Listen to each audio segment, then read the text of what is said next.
Maladi nini Jova, Jova na ngai ekotelema liboso ya kombo na yo Jehova. Maladi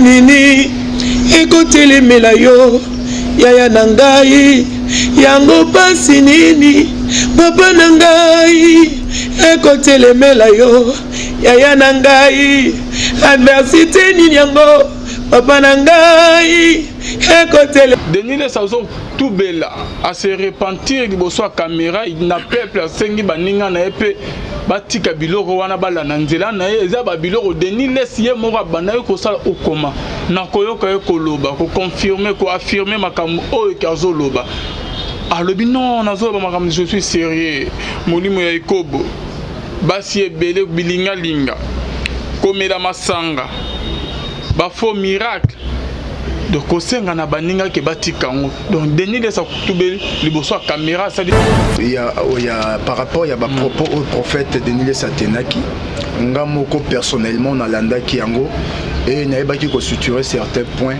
au dans le baki pena eza très choquant papa Alvin. Donc le baki ezali scandale. Pourquoi eza choquant? Parce que église lelo pasteur akosa la mabe na ye, prophète asali buzoba na ye, mais bato bako tomber ba victime ya buzoba wana ezaka bandimi.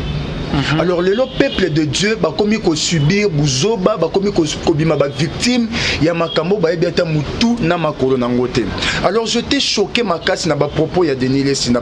Pourquoi? Parce que soki conducteur conduite na ye et malamu te yeba ke vie ya mokambi effecte ape vie ya mani église pour etambola malamu il faut pe vie ya motozo kambango ezala malamu mais lelo nzambe lokola nyonso oyo esala makana kuku nzaba bimsango na mpoasa pe bato babande ko sala ngo lelo bakomi ko tubela. C'est une bonne chose pour na kotel ça que place to wuti na place to komi essayer to changer démarche na biso le siko boye ko dénoncer ba makabozo sakana na peuple congolais bozo sakana na église à Congo. Et ça m'a wa. Donc le prophète Denis les ayoko poata. Voilà. Collègue naye na makambo bango nyonso ba banaki ko sala elongo. Elongo. Ezate ke yemo amitié net a mise à part non. Oyebi lo bazoloba. Alobi ke ngamo na yebi tiyo. Zoloba ke toli na kopesa na basali na Nzambe to bongo na mitema. Totika kindumba. Totika masanga. Totika ba faux miracle. C'est que Denis les siemo azo reconnaître kindumba na bango, azo reconnaître ba masanga ba belaka na kuku ba whisky tout ça à reconnaître ango, azo reconnaître pe la plupart ba miracle bando sale mais ils n'ont pas montage. Et à part Denis les ebele bazali il faut pas se repentir papa Alvin. Ebele bazali il faut pas se repentir. Ebele bazo la tabakol pastoral on a mais kindumba bazo tikate. Masanga bazo ti eza ba prophète ba mela diamba. Ba prophète ba mela masanga bazali. Siko yé abimi na yé. Côté nga non soutenir Denis les Césali sincérité et repentance na yé. Yé andimi na reconnaître que to tambola mabe. Papa, mais ça c'est blagué avec nous les enfants de Dieu. Denis les akoki koloba makamabon que pendant que nous sommes succès basala, bandondo, Tima TV, Melamai, Salaboye, basixo basala, bastad banin. Le long d'azur koloba que non. Assez na ba collègue ne ba bon amitié na ye mona katke ba bon là voilà mitema batika lukuta ba faux miracle c'est que ba bango ça ba faux miracle depuis kala batika kinduma batika via romela masanga ozo monter que bozo sara na église en colon nzambo abana ko frapper depuis ka ko fra akoka ko frapper bango te ça c'est évangile surtout na ba réseaux sociaux. Donc bomoni na bino bana na Nzambe baba kisengi ko singa bango bango na o bazana ngote bele batinda ko mona na Nzambe c'est-à-dire que oluki atindio mama kenda ta ko defa qui tala mentalité ya basali na Nzambe muto za na ngote ana passe yo ko luka lobiko zo yebisa ke ko defa ebele ba okufa mais nzama frappé bon bazo bana déjà ko kufa kala mingi te papa Alvin tozana yo kaka awa ti année oyo esila ti to koma décembre obando yoka moko Nzamba ko abomi maladie te loko ta lali kaka bwala muki sote ba misu ba bando vimba ba makolo ba vimbi mabumu bazali awa non le lot découvrir que pendant tout ce temps aux églises elekisi na kopesa bango confiance na kondimela bango na kolanda bango nzoka nyonso nezaki ba aventure point où est choqué nga makasi papa Livin na landi prophète Denis Lesi a lobby na ba émission ba to beleza raté pande ko Israël mutombo maleki na ba émission a lobby ba culte où est bande ko salima ba prière où est bande ko sa na ba stade wana o prière pour la nation muto azana bolingo ya mboka ya to prière pour la mboka na biso nzamba kangola mboka na biso nzoka nyoso nezaki ba montage ba prière wana bande ko salima na intérêt ya bango moko ba pasteur et laisse-moi vous dire que ba bande ko pesa bango ba mbongo pour ba organiser mais ça ba propos de Nilesi côté pas yandeko Christ. Shalom, shalom, bien-aimés dans le Seigneur. Bonzambe, na bonzambe, Lola, Ezofuta, Simanan, Toya Kolobake, Nzamba, Boto, Kwaye, Wapinaman, Sazo, Saya, Biso, merci na bande union, Stoba Benga, Biso, merci na ba Oyo, parce que na vraiment Moussalo, la voix céleste qui ne sait du bosso. Là, je vois des pasteurs faits amis, si à la bouche autorisée de l'éternel depuis Zurich. Na filo Moukwaya, Motema, Bivin, c'est de Homo depuis Londres, na Bossanite maman Gisèle, Luke Lomotema papa Emmanuel na Boston, le frère papi Kongé na Nzamba Lola Amono, Bonzambe na Bonzambe, Yesunde Mosu qui si bien aimé les man ne triomphe jamais, toujours na cadre ko informé bidon na émission na bien rien que la vérité. Lobby ba mikonyon so nazo ya ba appel bande ko bazo benga de partout bien aimé dans le Seigneur, bazo komela bazo benga bien aimé. Pona kotuna Maître Joël Kitenge, Azawa, Pazomuna, la ressource bien-aimé dans le Seigneur, pour ne pas Kotuna, mais Azandengeni, Mikolo Azole, Kanaba émission T, pourquoi bien-aimé, c'est comme si beaucoup de personnes ne sont pas au courant de son arrestation bien-aimé dans le Seigneur. Je vous informe bien-aimé dans le Seigneur que Maître Joël Kitenge bien-aimé à côté de prison Makala son nom hier ndenge to sololi arobai ayebisanga que Eliane Bafé nous apporte qui est plainte bien-aimé et ça qui n'a parquet il y a Kalam Matonge kota Matona parquet il y a Kalam bien-aimé dans le Seigneur ne esikani nike ba zwa ki Maître Joël Simarosa Misaye Kolandelaye batindi na Makala ba mapeye bien-aimé dans le Seigneur. Donc, ennemi, pour votre information, Maître Joël Azali na prison Makala bien-aimé, na Maître Pédoli Mwanza. Ce sont les deux maîtres que tu banana bango vraiment. Na début, il y a un temps qui vraiment la politique. Ngande na banako ya mabango mingi ko uti na bango musika les deux maîtres que na ligne bango makas Maître Doli Mwanza na Maître Joël Kitenge pour na ba o ba yebite bazwa bazana ba dossier belé tout monde ba na bango na ba dossier pour travailler ensemble ba dossier ya ba ministre ba dossier ya ba gouverneur ba dossier ya Eliane Bafé no bomona ki bango ba dossier ya ba DJ ya ba net ba bande ko oyo ke bobana ko mona bango tous les deux bazaki ba amis bien-aimés na bande ba yebi bango to tela bango extrême cœur pour na ba mona bango ba o ba yebi bango peut-être ba découvrir bango na extrême cœur réalisateur à Télévision suffisamment que Félix a gagné haut les mains ces élections et aucun Congolais ne voulait plus d'FCC, ni de Kabila, ni de Sadari et tous ceux qui sont d'ailleurs Congolais ne sont pas comme FCC a soit député dans le Parlement. Et comme les Congolais ne comprennent pas comment FCC a soit député dans le Parlement. Député, député de Bozomona qui est Amabé, il y a présidence Bozomona qui est salami bien. Est-ce que vous parlez des élections ou vous parlez de conflit FCC Kassi? Non. Parce que au bout de l'histoire, les députés qui Bozo Kamatine attaquent des députés. Il ne faut pas qu'on confonde mon parti et l'opinion populaire. Je ne sais pas si c'est votre opinion qui explique ton opinion. Merci beaucoup. Convoi spécial Nérolangaï. Makal. Pourquoi cette précipitation? Parce que nous avons moi si voilà. Jusqu'à là, prise en charge n'est pas il n'y a pas de pécole, ça va. Le cas de Tiningara Makal, on a mis ça en bon moment, on a l'hôpital, et que cette dame-là, blessure est s'infectée. Et que Bakati est le col. Ça a profité à qui? Je te réponds, il a profité d'un. C'est ça ce que nous voulons dans le monde. Tout le monde a rabattu bien qui la poto, à un tribunal, à un dossier. Donc, il y a des jours dans un tribunal.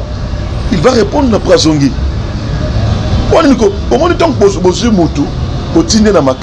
C'est une charge pour l'État.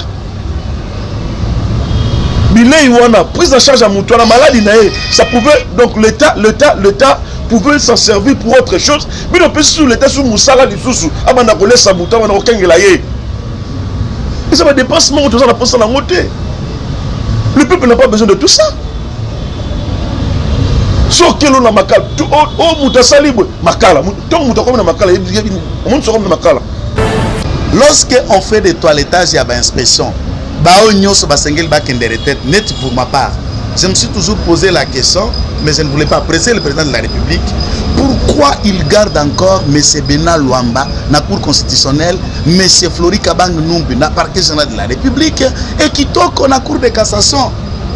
Ce sont des têtes qu'aucun praticien de la justice et des droits ne veut plus voir ces gens-là. Pourquoi il les garde? Papa on a kutu Kabila mokati ndake na retraite Luamba na retraite ndake kozongisa na Cour constitutionnelle. Physiquement c'est un vieux amorti à ça lembi à komikoko. Il y a des gens qui peuvent faire ce genre de travail. Baba singilba ke na retraite. Kozongisa sanction per rigueur. Non seulement kaka na ndenge wana il faut pe ko bongisa. Ok, merci beaucoup, Bonzambe, Bonzambe. Lola Ezof, t'as bien aimé dans les seigneurs. Pour découvrir Bango, Maître Joël, qui tengue, na Maître Doli Mwanza. Bazali toujours na prison Makala bien aimé. Mapaki Bango bien aimé dans les seigneurs.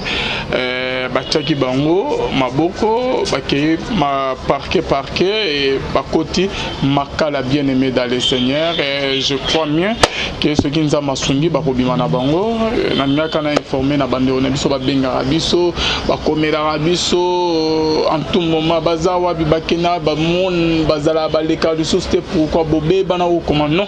Ngana Maître Joël qui tenait Pena, Maître Doli Mwanza, Tozali, un bon thème bien aimé dans les seigneurs. Et Toza bien, Mikolo ne absence na bango ne bozo mona bangote bakota ki prison Makala bien aimé, donc je crois bien que vous avez informé sur bozo mona bangote Mikolo est là parce que dans la prison il y a Makala ba o ba benga maki ba avocat, il y a Eliane Bafé no bien aimé, il y a ba dossier belé bo mona bango na ba télévision ndengeni ba banda qui vraiment ko ça là dossier belé voilà bien aimé dans les seigneurs toujours na cadre informé binon masolo mingi eza lelo to monaki loko ya Maître Joël Kitenga bo monaki yango et pas Maître Joël Kitenga mais excusez il y a prophète Denis Les bien aimé dans les seigneurs tozana mosa na nzambe moko to ko mera roso ba moi masolo belé na komo ya papa bienvenue bien nous quoi ya shalom l'homme de Dieu. Shalom papa. Bonne santé. Grâce. Lilo bana bandeko bazolanda. Nzamba pambola bango bafanda malamu na bakiti na bandako na bango po balanda émission oyo ekozala ipamboli pona bango. Merci. OK, papa bienvenue. Lilo banino ko lo bana ba de kono bazana esika passé Lilo bakaka au PC ba mbote Maître Joël Kitenga na Maître Doli Mwanza baza ba jeune no bango so na bango pe très bien. Bango mi bali baza na kati ya prison Makala et lo nini koki ko lo koyebisa na bandeko ba secteur na bango na informé au PK baza na kati ya prison Makala. Bon, na ko pesa bango na mbote place bazali Maître Doli Mwanza, c'est un grand frère. Na Maître Joël Kitenga bango tunyo surtout bazali ba grand frère nangai na pesi bango mbote place bazali liloba na ko bana bango ezaka que nzambe aza likolo ya makambo nyonso donc bozala makasi bisika bozali omoni dans chaque domaine ba risque ya travail ezalaka. Alors lorsque vous avez un salaire malade, il faut que ça t'endrape na makambo nyonso. Alors présué ko ya malade ko ya liwape ko ya mais vous allez toujours ferme na liloba na nzambe na bi que place vous allez à binoter nzambe ça la grâce bo bino. Merci beaucoup papa, bienvenue bien nous l'homme de Dieu. Toujours dans cadre de l'émission na biso papa, to monaki élément moko ya Denis Lessa. Denis Lessa lobi Denis Lessa sidiki. Aseni na ba pasteur bazongela nzambe. A lobby ba pasteur na biso ebele bazana molimo ya ikobo ya basi kolinga linga basi ya masanga cupidité na nini susu ba faux miracle ezali nini Denis Lessa zo tout bela à se repentir liboso caméra na peuple asengi baninga na epe batika biloko wana bala na nzela na eza ba biloko Denis Lessa ye moko bana ko sala okoma na koyoka koloba ko confirmer ko affirmer makambo oyo kazo loba alobi non nazoba makambo je suis sérieux molimo ya ikobo basi ebele bilingalinga komela masanga bafo miracle donc kosenga na baninga ke batika ngo donc Denis lesa kutubeli liboso caméra ça dit Papa Alvin na makambo ya par rapport ya ba propos au prophète Denis lesa tenaki nga moko personnellement na landaki yango et naibaki ko suturer certains points on le baki pena eza très choquant Papa Alvin donc le baki ezali scandale pourquoi eza choquant parce que église lelo pasteur akosala mabe na ye prophète asali buzoba na ye mais bato bakotombe ba victime ya buzoba wana ezaka bandimi. Alors le peuple de Dieu bakomi ko subir buzoba bakomi ko bima ba victime ya makambo ba ebiata mutu na makolo na ngote. Alors j'étais choqué makasi na ba propos ya Denis Lesi na ba émission aleki na émission pa ndeko Zulu aleki na émission pa ndeko Christian aleki lobi aleka ke pa ya ndeko Israël Mutomba. Alors ba propos na ye et ça li passe. Pourquoi tout ça ça li passe? Papa Alvin pendant tout ce temps église de réveil nakoko bengango ezaki église de réveil en réalité ezaki église de sommeil parce que ba comportement etamboli ya basali na nzambe ekotisaki peuple de Dieu na kati ya pongi ekotisaki peuple de Dieu na kati ya pongi omoni ba vie ya molimo oto bande koyoka na bansango na nzela ya ba papa na biso edina bala na ba génération ya ba Denis Lesi et les autres molimo wana ya réveil moto wana bolamuki ezaki lisusu te. Pourquoi? Parce que soki conducteur conduite na ye e malamu te yeba ke vie ya mokambi effecte ape vie ya mbani église pour etambola malamu il faut pe vie ya motozo kambango ezala malamu mais lelo nzambe lokola nyonso oyo esala makana kuku nzamba bimsango na mpoasa pe bato babande ko sala ngo lelo bakomi ko tubela c'est une bonne chose pour na kotalisa que place to wuti na place to komi essayer to changer démarche na biso. Premier point net onga na sutura ki pour na kotalisa bato que batuana balekisi biso na kata distraction batuana basakani na église basakani ba vie ya batu lelo soki otali vie ya Denis Lesi omona ke a vivre malamu mage ba makambo ekoma mais a vivre malamu a tambola na mituka azana lupangu azana ba affaire na ye mais siko tala vie siko ya bandimi o ya BBC tom so mutu moko bo a se décider qui a se convertir na église na ye a mi pesi pendant 20 ans pendant 30 ans na kati église na ye mais rien n'a marché dans sa vie tala vie na ye otali vie ya mondimi otali vie ya pasteur au moins na kokokaneza te Papa Alvin soki neti lelo bato ba moni olati chemise bien costume malamu bakoloba ke eza musala na yende pesi o ya zana ngo mais surtout so na kati ya Bible balobi l'ouvrier mérite son salaire. Celui qui travaille à l'hôtel mange à l'hôtel. Na rozongi sabatu kaka na Bible totala nonu vie ya sacrificateur Eli nzamba frappa ki bana na ye. Pourquoi? Parce que lorsque mutazo ya na mbeka sacrificateur Eli omoni mbeka sacrifice ndezala wana bayebaka déjà que parti oyo eza ya nzambe oyo kotikala eza ya ngana ba sacrificateur baza na sacrificature mais premièrement il faut bazwa yango batumba balongoli part ya nzambe oyo kotikala eza ya bango mais siko oromona bana ya sacrificateur Eli babana ko kende ko précipiter mbekeza na moto bazovela balia. Par là je voulais dire quoi? Par là nalina le baké sacrificateur soki mbeka et quotité moyen pe alia ezate mais ce qu'on lieu toujours mon incompatibilité aux dans quatre églises pasteur aza bien mais bandimi bazo souffrir on est en contradiction.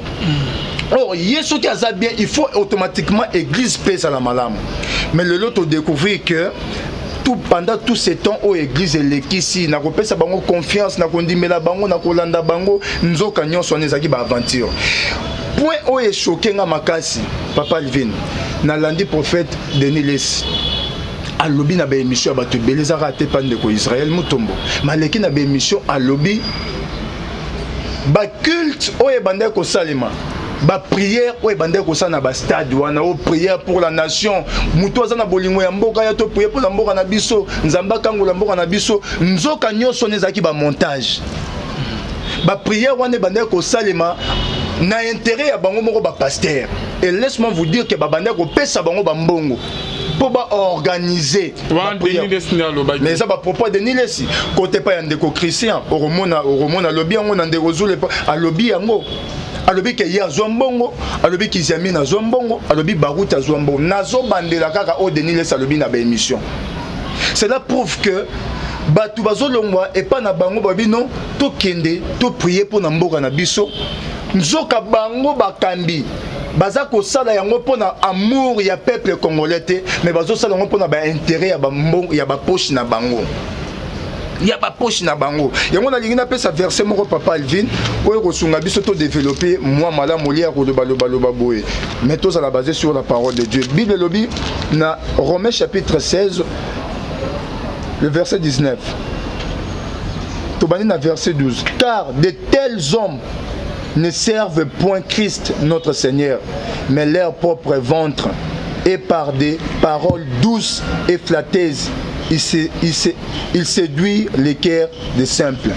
Papa Alvin, ce qui te zongi kaka dans la Bible, nakati ya mboka, to nakati ya ville, si les choses elles ont marché, nzamba bana ko susciter ka basali na ye. Solution ya peuple, solution ya mboka e batamaki na maboko musali na nzambe. Soki makambo zotambola te, soki libote za na kati ya nzala, ba souffrance, nzamba bana ko susciter ka musali na ye, kende ko yebisa libota na ngai basala boy. Même ba roi ya kati ya Bible ya bamboka wana, babana ko sala recours pa basali na nzambe.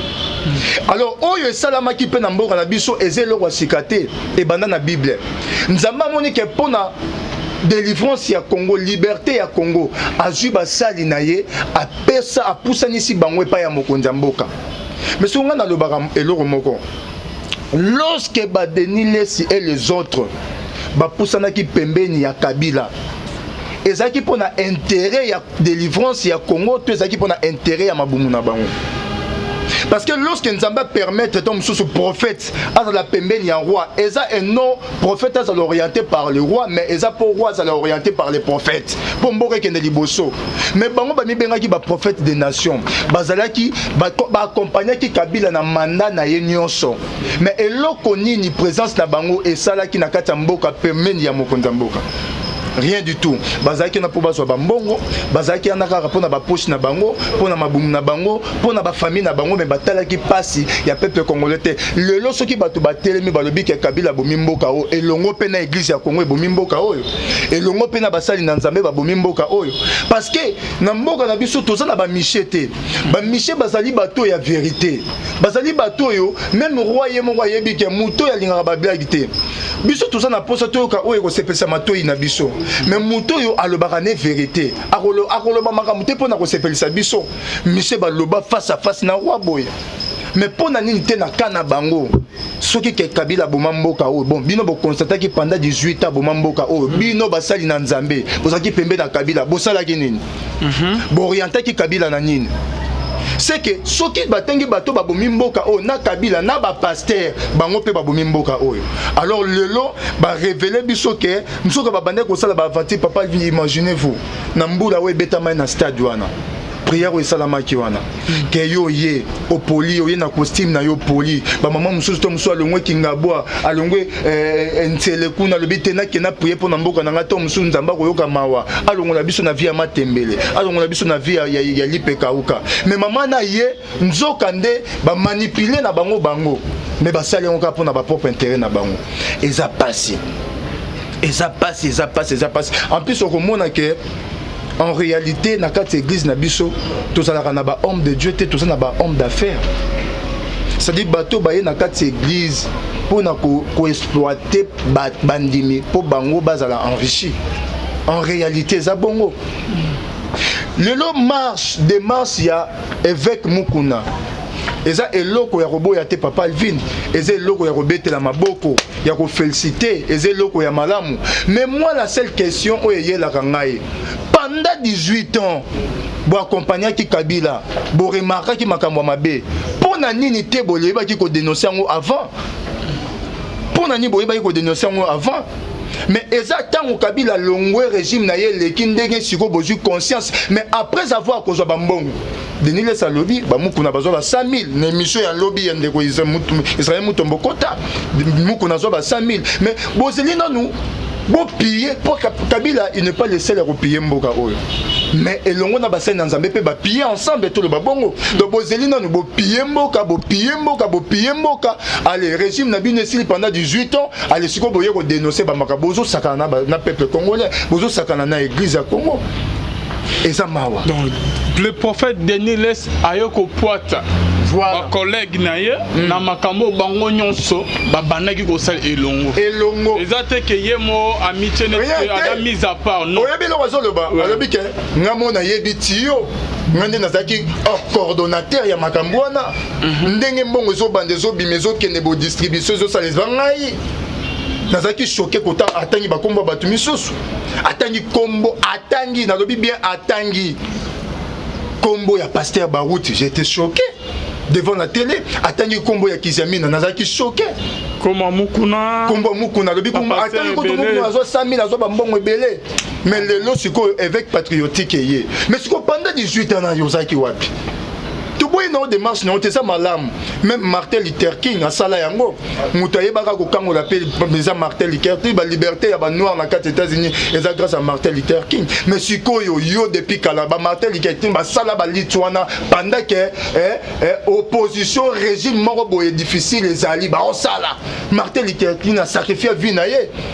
Abete la mokonzambo kana te bamba boko a sacrifier vie na mais babino sikoyo boza ko épargner vie na bino pendant que babuzo be bando salema bato bazola lanzala bozo lia mbongo lobi ke te na lia nanu na bi ke un jour évêque patriotique roya osomba mituka na mbongo évêque patriotique roya bosakani na peuple congolais pe na église nzambe oyo ezati ke Denis Less abomi ndeko na ye évêque mukuna koboma muninga aza na kati ya prison esika pasi mais ye Denis Less azoleka na ba émission pona ko aider muninga bima esika pasi mais au contraire on dirait azo tuba embeli les choses koboma évêque mukuna ozomona ndeni ke église encore comme divisé te omoni ceux qui tolingi to soutenir mutu il faut toyeba vraiment réellement mutango azanani. Alors nous allons permettre à Batama et Bima. On comprend et Bima. Et pourquoi Denis Less contre Mukuna? Nakoyoka ekoloba. Bon, c'est comme si apparemment Koyoka ekoloba Denis Less a soulevé point moko. Alobi ke nga naza contre combat Mukuna te. Mais nazali contre ingratitude ya Mukuna. Ah, Mukuna za ingrat ya makambo Kabila salela ye ya bambongo alia ya Kabila ya ba makambo belé ba opportunité belé à cause de la ingrate. Alors yé moko pe avec aloba ki azala problème te contre Kabila mais contre gérance na ye. Ce que yo constate que gérance na zaki mabe. Pourquoi poser avec wana? Au moni basali na nzambe bango na bango bana bolimote papa levé. On est qui point on a qui non choqué par rapport ya makambo Denis Less. Pour na Mukuna Kabila gérer mboka mabe pour na Denis Less Mukuna avait un grand envers Kabila balia bambongo yemo le bitolia bambongo bima ngane na coordonnateur ozwa 100 000 ba makambo toyebate bamakambo etoyeba te mais liti na ye eza malamu mais ngati lelo na ozwa réponse te pendant tout cet abano banga prison et bo ba Martin Luther King ko ba boma bango pona mboka tokoza na bango pété na Congo nali où vont les choses l'homme de Dieu bienvenue bien non Denis Less azana nzela makamazo bato azana nzela te bon Denis Less nakoko loba aza na mwana nzela par rapport ya repentance soit salaki lobby. Ah OK. Denis Less il était sincère na soka émission azolo bake toli na kopesa na basali na nzambe to bongo la mitema. Totika kindumba totika masanga totika ba faux miracle. C'est que Denis Less yemo azo reconnaître kindumba na bango azo reconnaître ba masanga ba belaka na kuku ba whisky tout ça à reconnaître ngo azo reconnaître pe la plupart ba miracle ba no sale mais ça non ba montage et à part Denis Less ebele bazali faut ba se repentir papa Alvin ebele bazali faut ba se repentir ebele bazo lata ba col pastoral on a mais kindumba bazo tikate masanga bazo ti eza ba prophète ba mela diamba ba prophète ba mela masanga bazali siko yé abimi na yé côté nga non soutenir Denis Less ezali sincérité à repentance na yé yé ndimi na reconnaître que to tambola mabe Papa Alvin, même Bible lobi na biso. Soki peuple na ngai aki babele la kombo na ngai ba mi kitisi. Na koyoka prière na bango, na koyanola bango. Soki bandimi kobima na kati ya masumu. Papa Alvin na ye koloba yango, voix ya koganga. Mboka oyo ekokendaka liboso te tant que masumu zo régner na kati ya mboka oyo. Masumu wana ezo bandana na kati église. Église ezali lumière ya monde. Ezali lumière ya mboka. Soki siko lumière ane bomani, mboka ane komi na kati ya molili. Congo neza boto na kati ya molili. Voilà pourquoi les choses ne marchent pas. Pourquoi lumière aux églises est bomani à cause de la mauvaise conduite ya basali na Nzambe. Alors il faut se repentir pour lumière ya Christ et pela en fait que bankambo mona na sikoyo na miso bato nyonso. Mais ça c'est blagué avec nous les enfants de Dieu. Neni Deniles akoki koloba makamabon que pendant que nyonso ba succès basala. Bandondo, Tima TV, Melamai, Salaboye, ba succès basala, ba stade banin. Le long nazo koloba que non. Assez na ba collègue ne ba bon amitié na ye mona katke ba bon la voilà mitema batika lukuta ba fo mira c'est que ba bango ça ba fo mira depuis kala batika kinduma batika via romela masanga ozo monter que bozo sarana église en colon nzambo abana ko frapper depuis ka ko fra akoka ko frapper bango te. Papa Alvin Nzambe azako tout ce temps là combien de personnes ba tosima ba TV ba simisa biso ba TV combien de personnes chaman Nicolas TV ça là bo pesa bo ba prophétie donc les on va aventure na koyoka Denis ezaki nango ba aventure yemoko kolanda kaka ba propone aux hôtels c'est que Papa Alvin oyebi que église ya Congo to souffrir nzamba yo ke la biso mawa en plus batu bandeko na nga bino batu ya bandeko na basana bino batu bosala ka makambo yo boyeba ate que un jour liwa ezali boyeba ate que un jour pe nzamba ko ya bomona ate que tutikani na tamu ki na sia mokilo to so na tamu mingi te na fani na moni ndeko mo to fani na ndeko mo bo na ba moment confinement lobi mais quand c'est 18h tout est aux à 7h yo mikolongo ke mbango bonde yo moko zo remarquer te que aliro makambozo kende to tika na tamu ki na sa mokilo to ko profiter te na moi tamu ki na yangolo nzamba pesi biso to bongo na mitema yo muto sala ba manki na ko bongo na mitema te yo muto sala nzambe na ekobo ozo escroquer bato ozo escroquer surtout ngamiko na yepe na ko dénoncer ba petit valeur ya évangile o ezana kati évangile surtout na ba réseaux sociaux. Donc bomoni na bino bana na nzambe ba kisengi ko senga bango bango na o bazana ngote bele batinda ko mona na nzambe au stade que oluki atindio mama kenda ta ko defa qui tala mentalité ya basali na nzambe muto azana ngote ana passe yo ko luka lobiko zo yebisa ke ko defa ebele ba okufa mais m'a frappé bon bazo bana déjà ko kufa kala mingi te Papa Alvin tozana yo kaka awa ti année oyo esila ti to koma décembre obando yoka moko nzambako abomi maladie te loko ta lali kaka bwala muki sote ba misu bando vimba ba makolo ba vimbi mabumu bazali awo non peut ce exemple moko avant to kota na makamususu oyebi Naman ayaki ko luka lobiko pa Élysée lorsqu'il a commis pas Élysée Élysée a ordonné qu'il ne boire 7 fois na kata ya Jourdain tout ça pas abiki Papa Alvin tango abiki alors que non o to benga o ezala dans la Bible o pe le ba faux prophète ba koma ko salela bon action de grâce généralement bon le kwanga na le biko na ya na semé parce que nzamba biki singa na lèpre aye na biloko ya motuya aye na wepe Élysée le bi te non zo yango te oyebi pourquoi Élysée boya yi ko zo yango parce que maladie ya mutu abiki sami siko azo ko sala offrande na par rapport ya guérison na c'est-à-dire maladie na ezali transmis kati na offrande wana yango Élysée boya ki ebele boya ba offrande ba lèbre ko beta bango siko problème na ngeza ni Papa Alvin tango Élysée boya Géasi akei na ndenga obatama ake kozwa biloko wana tango yepe Élysée tuni ozaki wa Élysée Géasi wanga Élysée bi non mon esprit était présent n'était pas absent yoka lilobezo se pelisanga papa azoloba Géasi est-ce que ezali moment ya kozwa biloko liloba ne se pelisinga Papa vina makambo na nzambe chaque chose à son temps jeune ebele balingi kozela te bazwa mbongo na ta o nzamba bongiseli bango balingi batambo na mutuka kaka lelo balata bien kaka lelo bayebana kaka lelo voilà pourquoi bazokende koliaka ba offrande avec lèbre et kobeta bango balobi Géasi alakelamaki mabe toute sa vie pour toujours ozaka na malade à lèpre. Tozali awa. Lèpre soto mémoire d'une manière révélationnelle la vie du péché ça sonia moto. Ba ofandi ya masumu borolia. Ba mbonga masumu borolia bino na on ba bino. So bongo la te. Calamité ba msuba oza frapper.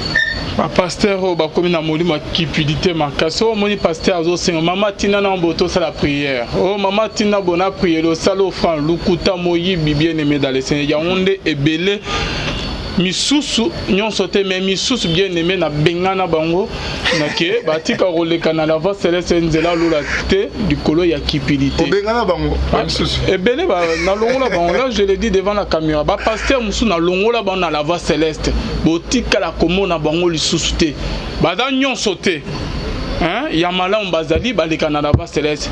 Misusu bayara au moins 50, papa Alvina leka au 40 bonabo, au 80 na longola bango likolo ke cupidité escroquerie. OK bande musu ya poto ba ah papa Alvin, pasteur no intel aleka bo, asalanga bo, asenganga bo, o alinganga, o bonabo nzo andaza na mwasi mususu o bo yangone na longola ba misu OK bo mona ba on na la voix céleste à cause de cupidité. Dans la Bible, mieux vaut que na CP Sanzambe que na CP ça bandero ya mokili kolo ya babilo éphémère mbongo no esalanga ilo morote biso déjà lola et futa biso bien aimé. La Bible dit que Paul azoba que si j'étais un serviteur, si je comment verset en année verset Zokimanga, si je plaisais encore aux hommes, je ne serais pas un serviteur de Dieu. Mieux vaut que CP Sanzambe que bandero mokili. Papa venez c'est logo ya association des pasteurs et où t'as appelé canison ezebele ba plateforme ezebele ouais sur ba plateforme wana ba structure wana objectif na ngozala excusez-moi na tout non na retourner c'est parce que pour neti so neti ke ba pasteur ba sali association ba plateforme na bango eza pour bâtir ordre dans l'église.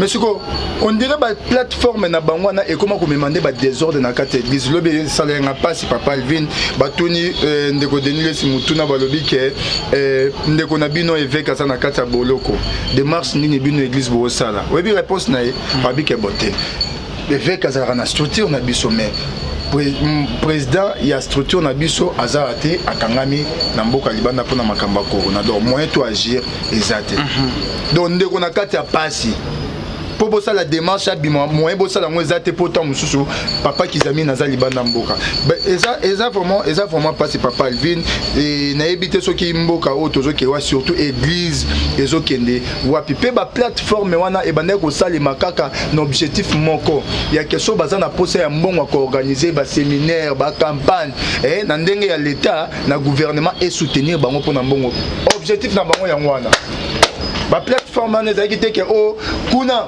nganga moko komi pasteur to landela e to bimisa na église te o wana a certain protocole il faut avoir sanction o kuna bimina femme mariée faut ba plateforme wana objectif na bango liboso na église il faut ça la bongo ba moni kinduma na kati église ba fandi si pasteur wana ba moni des na kati église ba yoko tia ordre mais ya bango ezaki kaka na objectif ke ndenge ni bako bana bimisa mbongo po ba soutenir ba campagne na bango na ndenga gouvernement.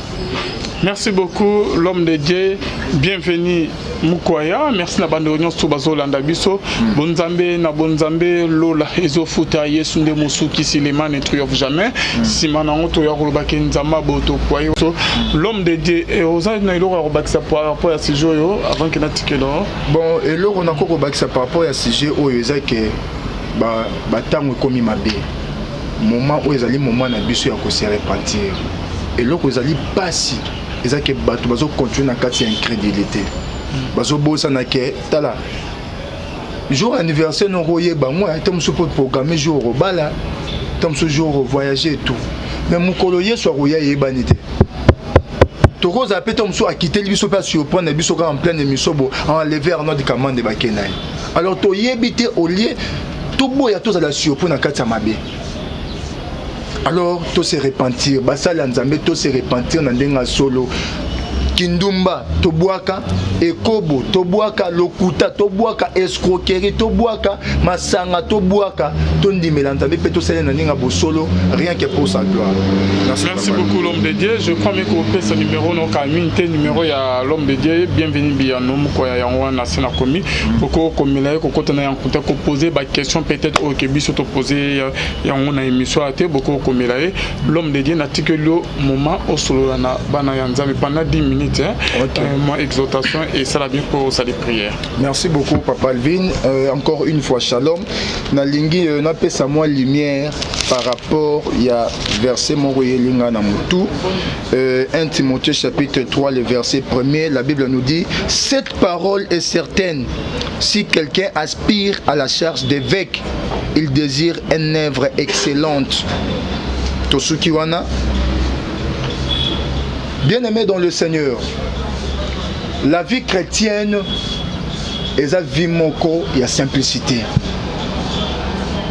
Ceux qui ont remarqué la vie à chrétien, ton avis à Moussali Nanzambe, Azana simplicité, Azana humilité, il est orgueilleux, arrogant. Même dans Makambo Lobaka, c'est que non comme chrétienté. Chrétienité naye et là non na combo. Chrétienité naye non commis na vité. Parce que la chrétienté c'est toute une vie. Vie chrétienne, ezali vie où ezali ko correspondre na vie à Christ na se ya mokili. Christ azala qui humble. Mais ce que mon chrétien ou aza orgueilleux, aza chrétienté. Christ alia na basali. Christ a fanda na batunyo so Christ a salela nzambe na na se ya mokili salela tata na avec beaucoup d'humilité. Christ a mis benga na ba kombo moko te to alata ba titre moko te honorifique. Léona lina beta c'est à ce qui concerne les titres honorifiques. Oyo lelo bato bakomi komi benga archibishop, archipape, général, apôtre majeur, oboye na boye. Tout ça est une importance. Awa, bazotel ça c'est pas apôtre Paul. Balobi, cette parole est certaine, si quelqu'un aspire à la charge d'évêque, il désire une œuvre excellente. Totika komila tisaba kombo ya ba évêque pendant que toza incapable ya koyeba ko produire ba œuvre excellente na ba vie na biso. Balobi évêque pour mutu abenga ma évêque. Pour mutu Allah te penda kombo ya évêque d'ailleurs qui évêque ezara kombote mais qui évêque c'est toute une vie. Lorsque babengi mutu évêque, il faut vie na yo qui évêque ne fait tel sama na bomo na yo yoka 1. Il faut donc que l'évêque soit irréprochable. Mais ce que yo mutozomi benga évêque, ozalaka irréprochable te. Ba reprochaka on a makambo ebele. Tout ce ka mo irréprochable. Bien aimé, c'est possible sur la terre mutu à vivre vie moko irréprochable, c'est possible. Na kati ya Bible to mona batu lokola biso parce que batu nyonso batanga na Bible oyo baza ba extraterrestre te mais baza batu lokola biso baza na mai na makila baza na ba sentiment baza na ba faiblesse mais baza la effort ya kozala ba irréprochable devant Dieu. Là je parlais na Elisabeth na Zacharie. Bible lobi baza ki batu moko bo un couple o ba bane ko observer mobeko ya Nzambe baza ki irréprochable devant Dieu. Mais ce que tango yo ozoluka babenga yo évêque. Est-ce que vie na yo na ki évêque et ça correspond? Tango bazo benga yo chrétien. Est-ce que vie na yo na chrétienité ezo kokana? Balobi il faut la irréprochable mais yo parfois babenga go chrétien oza réprochable ba reprochara yo. Oza chrétien motika oza na kindumba. Oza chrétien mais omelaka masanga na ko batama. Oza tala apôtre Paul alobi nyonso o ezalaki litomba pona ngai à cause de l'amour de Christ nakoma komona ngo loko a perte. Oza chrétien mais vie à boîte de nuit au tikate masanga au tikate kindumba kutukoloba te mibale ba tukoloba te basi ba tukoloba te yo mosali na Nzambe obimana ba femme mariée. Mais aux chrétiens, tu as place oyo, ba reprochaka, tu as le biloko bazo reprocher yo. Alors ça sert à rien parce que le mot évêque ezo ko kanapé kaka na mot ya chrétienté. Parce que évêque va le bi soki mutaza ko aspirer na charge évêque. il faut être irréprochable. Or, lorsque bazo benga mutu chrétien, les gens mutu oyazo vivre pas au marcher selon les pas de Christ. La chrétienté vient du mot Christ. Ce que tous les démons on a pour vivre quand il faut être irréprochable. Il faut être irréprochable. Alors, lorsqu'on parle d'évêque, évêque est un titre honorifique. Lorsque bazo benga yo chrétien, chrétien est un titre honorifique. Mais lorsque bazo benga évêque est un juste bazo benga yo au sens de la responsabilité. Na ba version mususu, mo évêque, ba benga bango ba surveillant. C'est-à-dire que aux la responsabilité à surveiller l'église. Aux la responsabilité à surveiller bandimi. Aux la responsabilité à surveiller ta propre marche, vie na yo moko. Aux la responsabilité à surveiller yango. Yango nde bazo benga évêque. Mais bako benga mutu évêque te pour na titre moko honorifique ya lokomuté. Et ça ndenge moko pena mo chrétien. Ceux qui sont chrétiens, ils étaient pour le kumu. Mais ceux qui sont chrétiens, ils ont un sens de responsabilité. Vie na yo ebenga mise à la modèle. Vie na yo ebenga mise à la irréprochable. Vie na yo ebenga mise à nzambe. Yango bien aimé na ba moment où tozali. To luka crainte de Dieu. Ba pesa nga 10 minutes. Na ba moment où tozali ezali moment ya ko luka crainte de Dieu. Bien aimé, luka crainte de Dieu ndenge ozala na souci ko luka libala na prière. Ndenge lukaka libala na prière, luka pe crainte de Dieu bongo. Ndenge lukaka mbongo, luka crainte de Dieu bongo. Luka yango tongo midi pourquoi? Que le Saint se sanctifie encore. Il faut to luka crainte de Dieu na ba moment où tozole qui ça bien aimé to yebité. Tant musu nde na zoloba yeso akoya. Tant musu après mission yeso akoya. Tant musu na buto lelo to yebi ngonga te. Alors il faut en tout moment to salaka prêt ya koyamba mobali ya libala. Est-ce que vie na yo ezali prêt à koyamba Yesu? Lelo soki Yesu aye lelo homme de Dieu. Soki Yesu aye lelo. Okozala réellement enlevé? Soki Yesu aye lelo. Réellement, est-ce que yo chrétien okozala enlevé? T'as la vie na yo. Soki ozala ki l'autre fois reprocher, bien aimé, soit décision cet après-midi au comment irréprochable. Chrétienté fanisami na bilambate. Chrétienté fanisami na ba français te. Chrétienté fanisami na vie. La chrétienté c'est une vie. Et vie à chrétienté ba vivango te na miso bateau. Vie à chrétienté ba vivango lorsque tu es seul. Devant tentation comme Joseph. Na sala to na sala ngote. Pesoki na sala ngote. Et ça pour bazo monanga. Eza po Yesu azomonanga. Parfois écouter na ba tentation ba mbongo au seda. Mutu amonanga azate. Mais le lot ande ko ngobima na poisa. Parfois écouter na ba tentation ba femme mariée, ba bike ba ba partenaire na yo. Au seda, o ba ke mutu amonanga te. Mo bosana ke Yesu azali. Yo mutu zo ka makambo to vivre na makambo na yo nanga. To se repentir. To bima na kata makambo yo. Poto yebi ngonga te. Que Dieu vous bénisse abondamment. Yom tolandingai. Tout le monde a le beau qu'on a gauche. Tout prier ensemble. Éternel Dieu de gloire, Dieu de grâce. Na pamboli kombo na yo Seigneur pour l'après-midi alléluia. Au permettre être tous en contact na peuple na yo.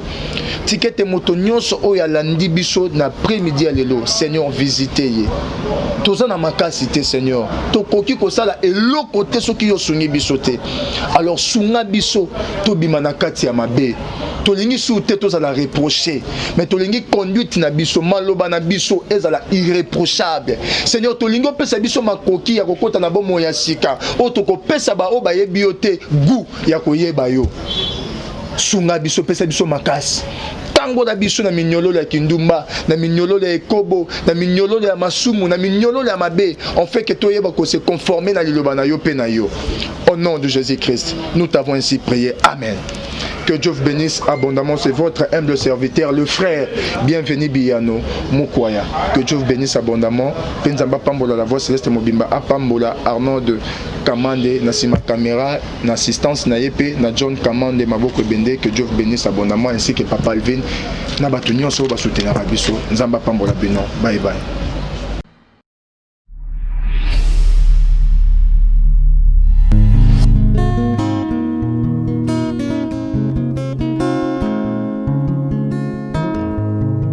Le temps passe elle ne s'arrête jamais. Alors réveille-toi mon ami. Et tout ce qui nous quitte chaque jour, laisse que cela nous serve de leçon. Car à chacun son jour, à chacun son tour. Peut-être demain sera ton tour. Alors réveille-toi et prépare ton âme. Car un jour, oh, oh, oh, hey, oh, oh, oh, oh. Hey.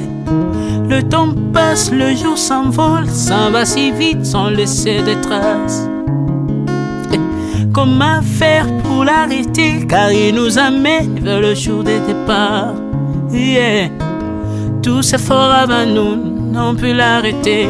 Il s'en va sans arrêt, sans pitié, ni nous laisse le temps de faire nos bagages, que de tout mener. Le temps passe, le jour s'envole, s'en va si vite sans laisser de traces. Comment faire pour l'arrêter, car il nous amène vers le jour de départ. Tous ces forts avant nous n'ont pu l'arrêter. Il s'en va sans arrêt, sans pitié, ni nous laisse le temps de faire nos bagages et de tout amener. Il s'en va seul sans nous. Faut mieux perdre tout plutôt que de perdre son âme, à quoi bon tout gagner, ne sera que vanité. À quoi bon tout gagner, perdre son âme si l'on est censé de tout laisser. Mon inga, verser le sang de l'autre, demain sera le tour, tu seras seul comme dans un miroir. À quoi bon tout gagner, perdre son âme si l'on est censé de tout laisser. Mon inga, verser le sang de l'autre, demain sera le tour, tu seras seul comme dans un miroir. Où tu rendras compte devant le Seigneur toute ta vie sur terre. Après avoir tout gagné, l'on s'en va seul, sans rien amener. Faut mieux perdre tout plutôt que de perdre son âme. À quoi bon tout gagner, demain sera que vanité. Faut mieux perdre tout plutôt que de perdre son âme. À quoi bon tout gagner, demain sera que vanité.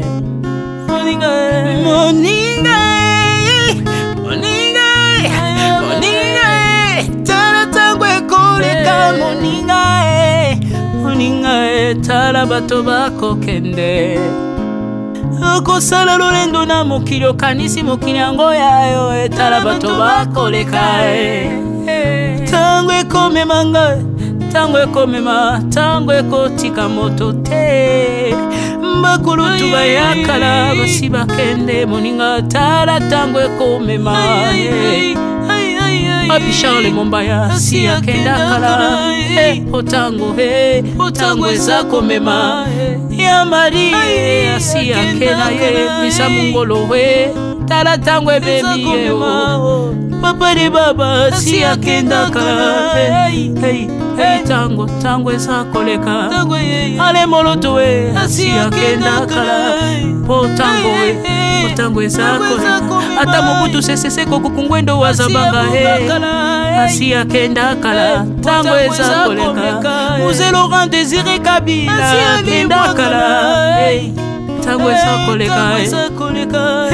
Tango ekotika moto te, tango ebangaka mokolo te. Liwa bangaka mokolo te, abangaka peleki te. Abangaka motambongo te, yokaka pe mobola mawa te. Liwa tango yaka amemaka moto nyonso tango ekoleka, lengela bomoi na yo epana yawe. Tango ekomema, lengela bomoi na yo mokolo na yo ekoya, okokende ndenge nini. Le temps passe, ne s'arrête jamais. Le temps passe. Moninga, moninga, tala tango ekomema. Moninga,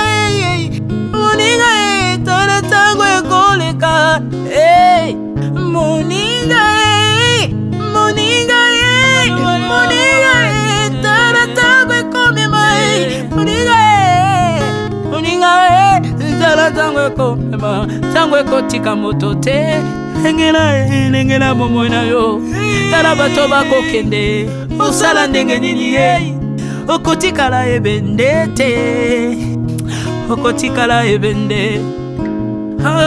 Le temps passe, ne s'arrête jamais. Le temps passe, ne pardonne jamais. Le temps passe, ne s'arrête jamais. L'engela bomo. Moni lengwa salama shiva kendaka.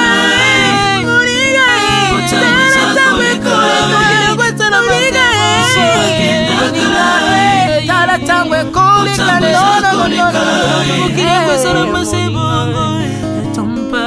Kolonyo sobato bakoke tangwe zako lekai nalela pona nini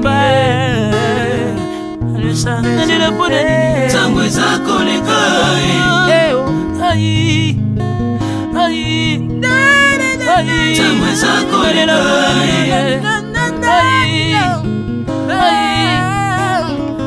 tangwe zako lekai le temps passe. Oh Alvin et Béa tala tango ekoleka nabongisa bomonanga mpona nini bato bakokende biloko nyonso ekoleka nalelalela ntina nini natangisa makila na boma bato mpona nini soki nyonso ekoleka un jour nabanga kufa mpona nini soki naza putulu ya pamba mokolo ezali na koleka. Le temps passe.